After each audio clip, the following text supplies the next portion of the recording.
Toni Kroos അദ്ദേഹത്തിൻ്റെ football കരിയറിന് ഒരു അവസാനം കുറിച്ചിരിക്കുകയാണ്. 34-ാം വയസ്സിലാണ് അദ്ദേഹം ഈ തീരുമാനമെടുത്തിരിക്കുന്നത്. ജർമ്മനിക്ക് വേണ്ടിയും ബയൺ മ്യൂണിക്കിന് വേണ്ടിയും റയൽ മാഡ്രിഡിന് വേണ്ടി കളിച്ചിട്ടാണ് അദ്ദേഹത്തിൻ്റെ കരിയർ അവസാനിപ്പിക്കുന്നത്.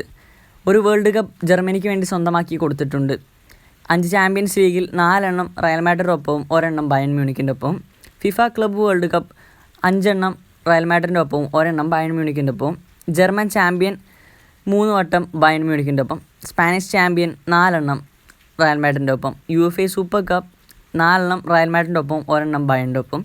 ജർമ്മൻ കപ്പ് വിന്നറായിട്ടുണ്ട് 3 വട്ടം ബയണിൻ്റെ ഒപ്പമാണ്. സ്പാനിഷ് കപ്പ് വിന്നറായിട്ടുണ്ട് 1 വട്ടം റയലിൻ്റെ ഒപ്പമാണ്. സ്പാനിഷ് സൂപ്പർ കപ്പ് വിന്നറായിട്ടുണ്ട് 4 വട്ടം റയലിൻ്റെ ഒപ്പം. ഒരു ജർമ്മൻ സൂപ്പർ കപ്പ്.